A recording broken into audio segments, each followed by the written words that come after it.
Johnston is on the line. Seanie, how you doing? Great, lads, great. Thank you. Congratulations on the win at the weekend. Hard fought.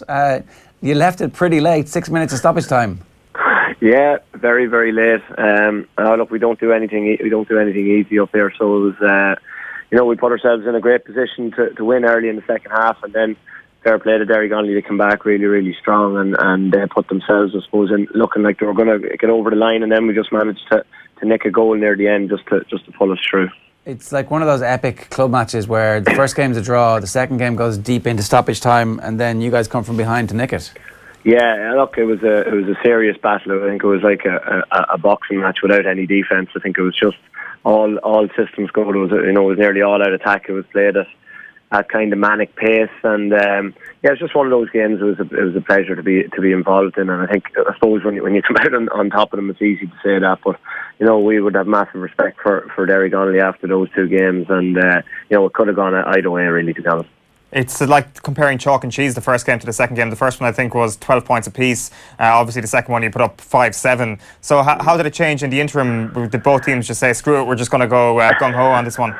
Yeah, there wasn't one goal chance in the first game at all. It was very, defensive orientated. And then I suppose, look, just a few high balls went in and a few breaks came off them, and I think both teams just, around midway through the first half, just went for it, and the goal chances appeared. And any time there was a sniff of a goal, we kind of went after it, and so did they. They could have had another few as well. So, look, it was played in a great spirit and in great terms, and I think it was a great advertising for Gaelic football, I think. We've just got a picture up of you in the huddle in the aftermath, kind of just having a few words. Like, your own role in this team, like, you're clearly one of the leaders of the team, both on the field, but at the age profile, and I hate to bring up age, but you're getting to that point now where people are looking to you to be a leader. They're looking for me to retire, you mean? Yeah, look, like I say, it's a huge thing for us, and we're blessed that we have a good few talkers in the team and people that can say a few words and try. And look, we have a lot of young lads as well, so it's just a matter of bringing them on. But they're great, in fairness to them. They need very little information given to them. They've really knuckled down this year. I suppose last year we were in a pretty bad place where we nearly got relegated down to intermediate in Cavan. So it's been a huge change for us, and I suppose we're just kind of on a pressing wave at the minute and just taking it game by game. Talk to us about your on-pitch role, Seanie. I think you notched 1-4 in the replay, and it seems that you were playing more of a roving role. Is that correct? Are management just giving you kind of your own sort of creative output?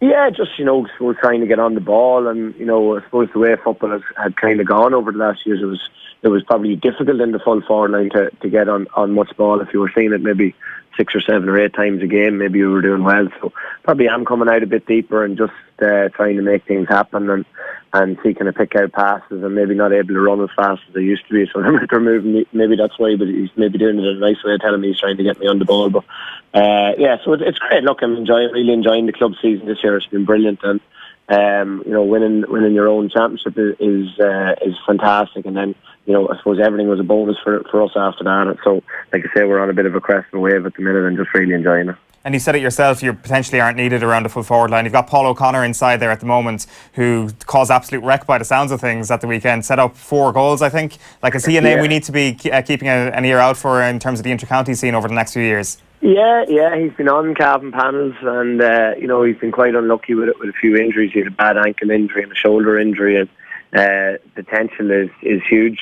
in Paul. Martin Dunn in there as well, who's a brilliant finisher. So we have scorers in there, thank God. So it makes it a bit easier maybe to come out the field. But there's serious potential in those 2 boys in there, and all our forwards are more than capable of scoring, which gives us a chance in any game. How did you go from nearly being relegated last year to an Ulster final? What was the turnaround about? I don't know.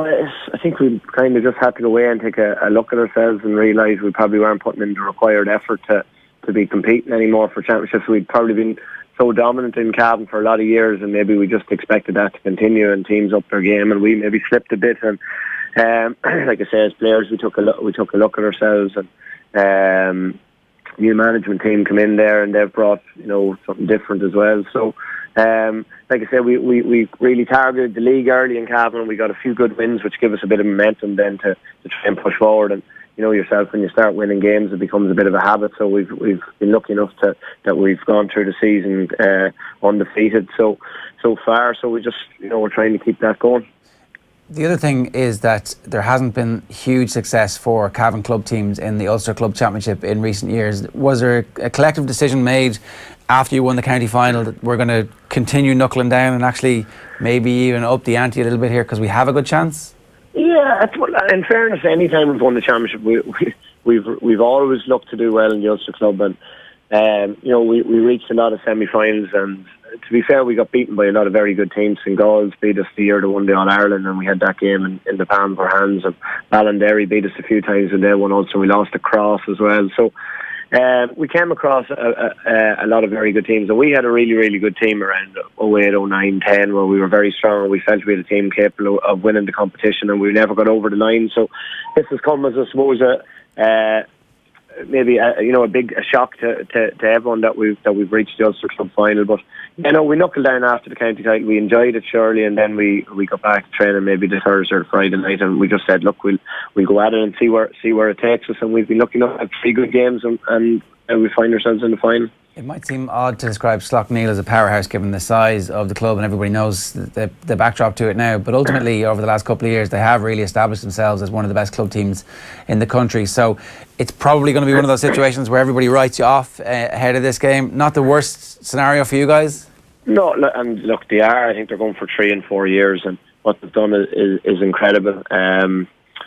I was actually up around that area a few weeks ago, and I happened to be going through it. Like, from, you know, it's such a small area, but you know, they've been so dominant in camogie, hurling and football. So look, we have huge admiration for them. We played them in 2014 up in Derry, and they beat us by 2 points. So look, to be honest, it's not talking them up, but they're looking at us getting back to winning All Ireland.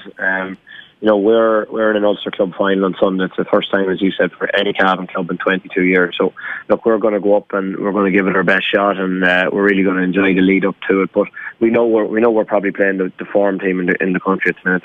They were awesome against Kilcar there a few weeks ago. But look, anything, we're in bonus territory for us. So it's going to be an exciting week. You know, there's a great bit of hype around the club and a great bit of excitement, and you can see, you know, what it's done for people around the area of Cavan. So that's brilliant. Seanie, you were saying during the summer that intercounty football is becoming a small bit hard to watch as a spectator. Now, obviously, if your game was on TV on Sunday against Derry Gonley, it would have been a very easy watch. It would have been one of the best club games all year, in fact. Do you find that it's actually more enjoyable playing for the club than it is for the county?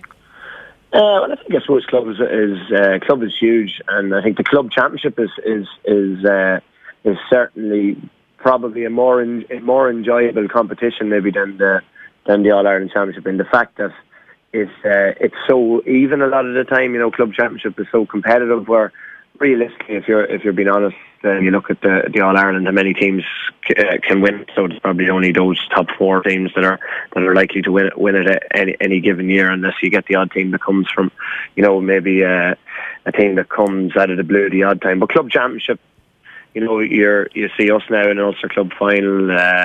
I think the Leinster Club Championship is a lot of new teams.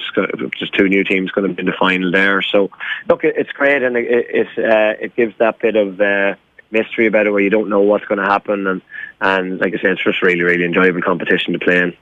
What do you make of the criticism of the Ulster Championship when it comes to the inter-county scene? Because obviously for the last 2 years people have been saying it's not what it once was, and then obviously last August we had Tyrone against Dublin, and this approach that clearly just backfired on them entirely. They're going to need to change that obviously next year if they're going to have any sort of success in breaking the top 3. Like, what's your view of the whole criticism of the Ulster Championship in that respect? Yeah, look, I don't suppose it has been known as the most competitive championship, and I think the last few years that, you know, there's no point. It probably has been, but that's up to you know, Tyrone and Donegal and Monaghan were dominant for a long time. Tyrone seem to have pushed ahead again now, so that's up to the other teams to try and raise the bar and get up to their standard in Ulster. definitely the competitiveness side of it has gone out of it, where, a couple of years ago, or maybe 10 years, it was every game was all out. It was really competitive and physical, and maybe that's dropped a bit. But that's up to the other counties, I think, to try and raise their standard now, including here in Cavan. I think the standard we have to try and push on and get to that level. You know what I mean? There's no point in complaining that other teams have pushed ahead. It's up to you to try and catch up with them, Mike. One last point here, a tweet from @Virginian_X. Golfer of the year 2017 and County Cavan Golf Club 2, an all-rounder is Seanie. Where the hell do you find the time to play golf? I don't. I only get out the very odd time when I'm let out of the house. But no, it's a sport I absolutely I love it.